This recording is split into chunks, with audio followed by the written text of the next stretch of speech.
जबान मालकिन हर रात गरीब नौकर से मिलने किचन में आती थी। वहां उन दोनों के बीच जो होता था बह जानकर आप हैरान हो जाएंगे। शहर के सबसे आलीशान इलाके में फैला हुआ मेहता विला दूर से ही अपनी रॉयल चमक से लोगों को अपनी तरफ खींच लेता था। इस घर की मालकिन थी आर्या मेहता। उम्र करीब 28 साल, आत्मविश्वासी, तेज दिमाग और बेहद खूबसूरत। उसके चेहरे पर हमेशा एक शांत मुस्कान रहती थी, लेकिन उसके दिल के अंदर एक गहरा खालीपन था। कुछ साल पहले एक हादसे में उसने अपने मंगेतर को खो दिया था और तब से उसने खुद को काम में डुबो दिया था। बाहर से उसकी जिंदगी परफेक्ट लगती थी, लेकिन अंदर से वो पूरी तरह अकेली थी। उसी शहर के एक कोने में रहता था अर्जुन, एक गरीब लड़का जो अपने छोटे से परिवार की जिम्मेदारी उठाने के लिए दिन रात मेहनत करता था। पिता बीमार थे और घर की हालत इतनी खराब थी कि कई बार खाना भी मुश्किल से नसीब होता था। एक दिन मजबूरी में वो काम की तलाश में मेहता विला के गेट तक पहुंच गया। उसके कपड़े साधारण थे और चेहरे पर थकान साफ झलक रही थी, लेकिन आंखों में एक सच्चाई और उम्मीद थी। गार्ड उसे बार बार अंदर जाने से रोक रहा था। तभी अंदर से एक सफेद कार आकर रुकी और उसमें से आर्या उतरी। उसने उस लड़के को देखा जो बार बार विनती कर रहा था कि उसे कोई भी काम दे दिया जाए। आर्या कुछ पल उसे देखती रही और फिर धीरे से पूछा, तुम्हारा नाम क्या है?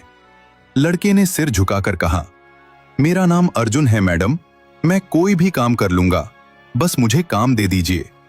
आर्या ने उसकी आंखों में झलकती सच्चाई को महसूस किया और बिना ज्यादा सोचे उसे घर में काम दे दिया। उसी दिन से अर्जुन की जिंदगी बदल गई। शुरुआत में उसे छोटे मोटे काम दिए गए, जैसे बगीचे की सफाई, गाड़ी धोना और सामान उठाना। लेकिन कुछ ही दिनों में घर के बाकी स्टाफ को एहसास होने लगा कि अर्जुन बाकी लोगों से अलग है। वह कम बोलता था, लेकिन हर काम पूरी लगन और ईमानदारी से करता था। कभी शिकायत नहीं करता था और हर जिम्मेदारी को पूरी तरह निभाता था। धीरे धीरे आर्या का ध्यान भी उसकी तरफ जाने लगा। उसने नोटिस किया कि यह लड़का सिर्फ मेहनती ही नहीं बल्कि बहुत समझदार भी है। एक दिन सुबह आर्या ऑफिस जाने के लिए नीचे आई तो उसने देखा कि ड्राइवर नहीं आया है और उसे एक जरूरी मीटिंग के लिए निकलना था। तभी अर्जुन आगे आया और बोला, अगर आप कहें तो मैं आपको छोड़ सकता हूं। आर्या ने थोड़ा सोचा, लेकिन समय कम था, इसलिए उसने हां कह दिया। रास्ते में अर्जुन ने बहुत संभलकर गाड़ी चलाई और आर्या को पहली बार लगा कि यह लड़का भरोसे के लायक है।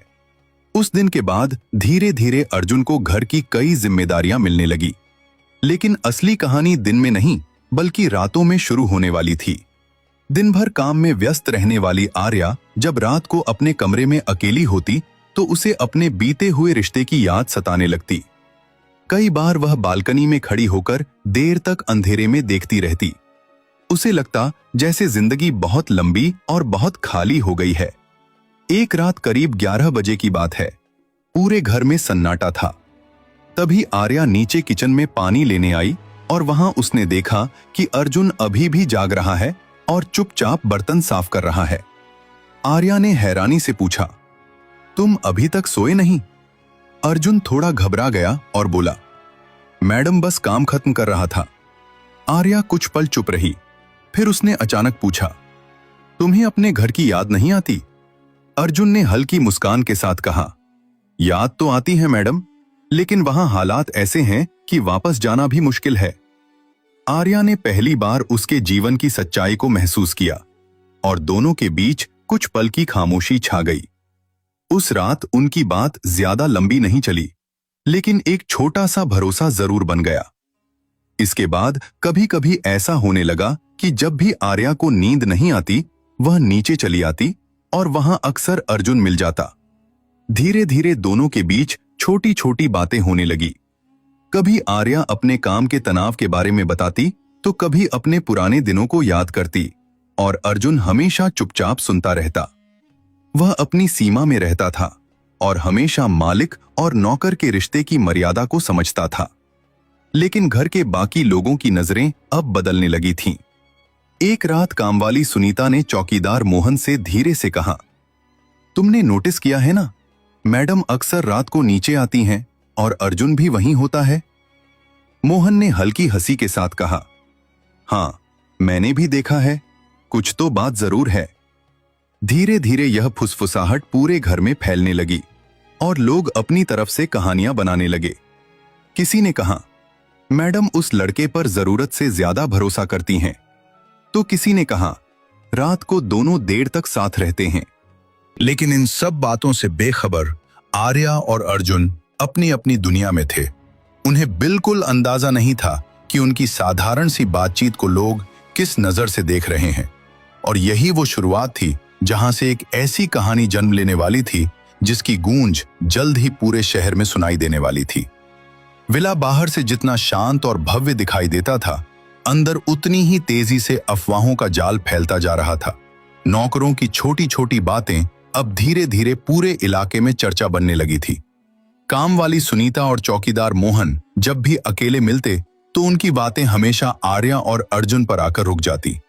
एक सुबह सुनीता ने बर्तन धोते हुए धीमी आवाज में कहा, कल रात मैंने अपनी आंखों से देखा मैडम, और अर्जुन किचन में काफी देर तक साथ थे। मोहन ने भौहें उठाकर पूछा, सच? सुनीता ने सिर हिलाया और बोली, अब तो साफ है कुछ न कुछ चल रहा है। मोहन हल्का सा हंसा और बोला, बड़े लोगों की बातें हैं, बाहर कुछ और दिखाते हैं, अंदर कुछ और होता है। बस इतना कहना ही काफी था। कुछ ही दिनों में ये बातें घर की चार दीवारी से बाहर निकलकर आसपास की गलियों और चाय की दुकानों तक पहुंच गई। लोग गुजरते वक्त मेहता विला की तरफ इशारा करके धीमे स्वर में बातें करने लगे। कोई कहता, वही घर है जहां रात को मालिक और नौकर साथ रहते हैं। कोई कहता, अमीरी में लोग कुछ भी कर सकते हैं। समाज को सच जानने से ज्यादा मजा कहानियां गढ़ने में आता है, और यहां भी वही हो रहा था। उधर आर्या इन सब बातों से अनजान अपने काम में व्यस्त थी। दिन भर मीटिंग्स, प्रोजेक्ट्स और बिजनेस की जिम्मेदारियों में वो खुद को डुबो देती थी। लेकिन रात की खामोशी अब भी उसके साथ थी। एक रात हल्की बारिश हो रही थी, आसमान में बादल गरज रहे थे और आर्या अपने कमरे में अकेली बैठी खिड़की से बाहर देख रही थी। उसके हाथ में अपने पुराने मंगेतर की एक तस्वीर थी और उसकी आंखों में हल्की नमी थी। उसने धीरे से कहा, काश सब पहले जैसा होता। तभी अचानक उसे चक्कर सा आया और वो कुर्सी पर बैठ गई। कुछ देर बाद वह नीचे किचन में गई ताकि पानी ले सके। उसी समय अर्जुन वहां मौजूद था।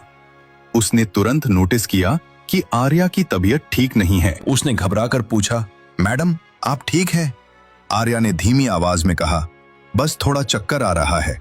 अर्जुन ने तुरंत पानी दिया और कुर्सी खींचकर बैठने को कहा। उसने हिम्मत करके कहा, अगर आप कहें तो मैं डॉक्टर को बुला दूं। आर्या ने मना कर दिया, लेकिन उसकी हालत देखकर अर्जुन वहीं खड़ा रहा।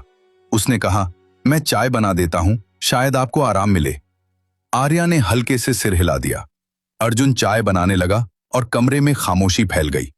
लेकिन उन्हें यह नहीं पता था कि दरवाजे के पास खड़ी सुनीता ये सब देख रही थी। उसने देखा कि रात के सन्नाटे में मैडम और नौकर साथ खड़े हैं, और बस उसके लिए इतना ही काफी था। अगले ही दिन सुबह उसने यह बात पूरे स्टाफ को ऐसे बताई जैसे उसने कोई बड़ा राज पकड़ लिया हो। उसने कहा, मैंने अपनी आंखों से देखा है, देर रात तक दोनों साथ थे और अर्जुन मैडम का खास ख्याल रख रहा था। बाकी नौकरों ने भी इस बात में अपने अपने अंदाज से मसाला जोड़ दिया और देखते ही देखते यह खबर और फैल गई। कुछ ही दिनों में यह बात शहर के दूसरे हिस्सों तक पहुंच गई और आखिरकार यह खबर आर्या के परिवार तक भी जा पहुंची। एक दोपहर आर्या अपने ऑफिस में बैठी थी, तभी उसके फोन की घंटी बजी। स्क्रीन पर उसके बड़े भाई रोहन मेहता का नाम था। उसने कॉल उठाई, लेकिन दूसरी तरफ से आने वाली आवाज सामान्य नहीं थी। रोहन की आवाज में गुस्सा और चिंता दोनों थे।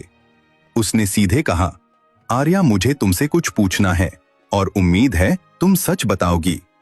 आर्या थोड़ा चौंकी और बोली, क्या हुआ भैया? कुछ पल की खामोशी के बाद रोहन ने कहा, क्या यह सच है कि तुम्हारे घर में काम करने वाले उस लड़के के साथ तुम्हारा नाम जोड़ा जा रहा है? यह सुनते ही आर्या के हाथ रुक गए और उसका दिल तेजी से धड़कने लगा। उसने धीरे से पूछा, लोग क्या कह रहे हैं? रोहन ने भारी आवाज में कहा, लोग कह रहे हैं कि तुम्हारा और उस लड़के का रिश्ता सामान्य नहीं है।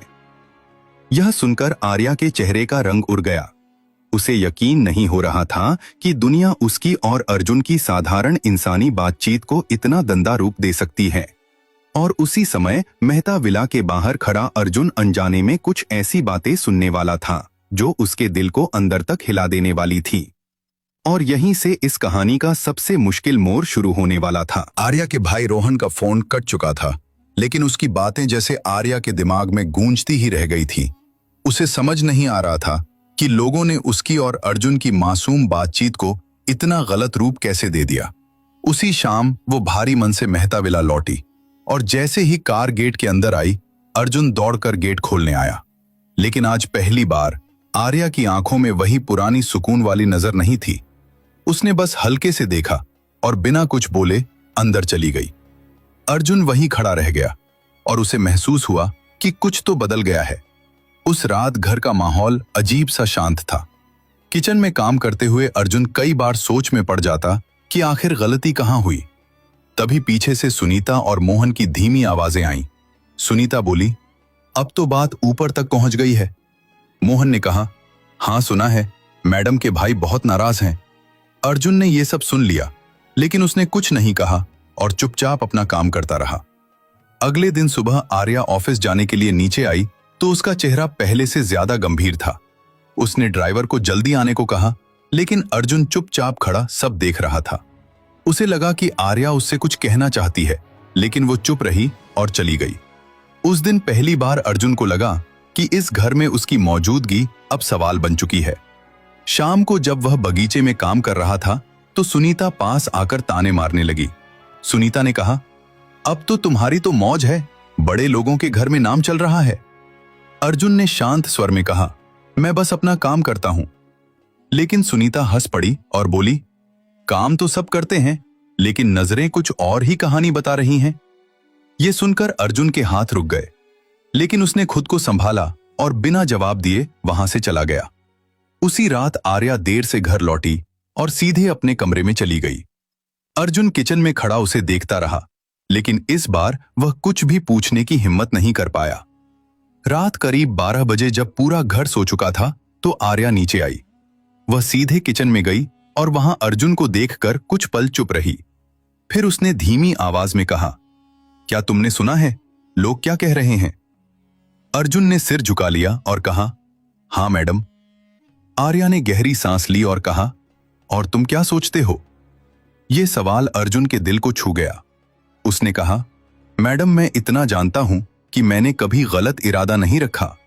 मैं बस अपना काम करता हूं और आपकी इज्जत का हमेशा ध्यान रखा है। आर्या उसकी आंखों में देखती रही और उसे पहली बार महसूस हुआ कि यह लड़का जितना सीधा दिखता है उतना ही मजबूत भी है। लेकिन तभी अचानक बाहर गेट पर एक कार आकर रुकी और वह आर्या का भाई रोहन था। वह गुस्से में सीधा अंदर आया और बिना रुके बोलने लगा, ये सब क्या चल रहा है आर्या? क्या तुम्हें समझ नहीं आ रहा कि लोग क्या कह रहे हैं? उसने अर्जुन की तरफ गुस्से से देखा और कहा, तुम अपनी हद में रहो। अर्जुन कुछ नहीं बोला, बस सिर झुका लिया। आर्या ने तुरंत कहा, भैया आप गलत समझ रहे हैं। लेकिन रोहन नहीं रुका। उसने कहा, पूरे शहर में तुम्हारी इज्जत की बात हो रही है और तुम चुप हो। यह सुनकर आर्या की आंखें भर आईं और उसने पहली बार ऊंची आवाज में कहा, बस कीजिए भैया, आप बिना सच जाने किसी पर इल्जाम नहीं लगा सकते। कमरे में सन्नाटा छा गया। रोहन कुछ पल चुप रहा, फिर धीरे से बोला, अगर सच यही है तो साबित करो, और अगर नहीं है तो इस लड़के को यहां से जाना होगा। यह सुनकर अर्जुन के चेहरे पर दर्द साफ दिखाई देने लगा। उसने धीरे से कहा, मैं नहीं चाहता कि मेरी वजह से मैडम की इज्जत खराब हो, मैं चला जाऊंगा। लेकिन तभी आर्या ने पहली बार दृढ़ आवाज में कहा, तुम कहीं नहीं जाओगे। यह सुनकर सब चौंक गए। आर्या ने आगे कहा, क्योंकि जिसने कुछ गलत नहीं किया उसे भागने की जरूरत नहीं होती। कमरे में फिर खामोशी छा गई, लेकिन इस खामोशी में एक नई सच्चाई जन्म ले रही थी। एक ऐसा सच जो अफवाहों से कहीं ज्यादा मजबूत था। और यहीं से इस कहानी का असली इम्तिहान शुरू होने वाला था। रोहन के सामने कमरे में एक भारी खामोशी फैल चुकी थी। उसकी आंखों में गुस्सा था, लेकिन पहली बार आर्या की आवाज में ऐसा आत्मविश्वास था जिसे वो भी सीधे तोड़ नहीं पाया। अर्जुन एक तरफ खड़ा था और उसके चेहरे पर डर नहीं बल्कि सिर्फ ये चिंता थी कि उसकी वजह से आर्या को कोई नुकसान न हो। कुछ देर बाद रोहन ने धीमी लेकिन सख्त आवाज में कहा, ठीक है आर्या, अगर तुम इतना भरोसा करती हो तो मैं भी सच जानकर ही जाऊंगा, लेकिन याद रखना, अगर ये भरोसा टूट गया तो समाज तुम्हें कभी नहीं छोड़ेगा। इतना कहकर वो वहां से चला गया। उस रात मेहता विला में सब कुछ शांत था, लेकिन ये शांति पहले जैसी नहीं थी। ये एक ऐसे तूफान के बाद की शांति थी जो अंदर ही अंदर सब कुछ बदल चुकी थी। अगले दिन सुबह आर्या ने ऑफिस में सारे कामों से थोड़ा ब्रेक लिया और पहली बार उसने अर्जुन को अपने कैबिन में बुलाया। अर्जुन थोड़ा घबराया लेकिन अंदर गया। आर्या ने उसे बैठने को कहा और कुछ पल चुप रही। फिर उसने धीरे से कहा, मैंने एक फैसला लिया है। अर्जुन ने पूछा, कैसा फैसला मैडम? आर्या ने उसकी आंखों में देखते हुए कहा, अब से तुम सिर्फ इस घर में काम करने वाले लड़के नहीं रहोगे, तुम मेरी कंपनी के एक छोटे प्रोजेक्ट में मेरी टीम के साथ काम करोगे। अर्जुन हैरान रह गया और बोला, लेकिन मैं तो पढ़ा लिखा भी ज्यादा नहीं हूं, मैं कैसे? आर्या ने बीच में ही कहा, सीखना शुरू करोगे, क्योंकि मुझे तुम पर भरोसा है। यह सुनकर अर्जुन की आंखें नम हो गईं, लेकिन उसने खुद को संभाला। उसी दिन से अर्जुन की जिंदगी धीरे धीरे बदलने लगी। अब वो सिर्फ नौकर नहीं था, बल्कि एक सीखने वाला इंसान बन रहा था। घर के बाकी लोग भी अब पहले जैसे अफवाहें नहीं फैला पा रहे थे, क्योंकि आर्या ने साफ कर दिया था कि किसी की इज्जत पर सवाल उठाना बर्दाश्त नहीं होगा। समय बीतता गया और अर्जुन ने मेहनत से खुद को साबित करना शुरू कर दिया। वो छोटे कामों से सीखते सीखते कंपनी के कामों में अच्छा होने लगा और आर्या को पहली बार लगा कि उसकी टीम में कोई ऐसा है जो बिना लालच और बिना स्वार्थ के मेहनत कर रहा है।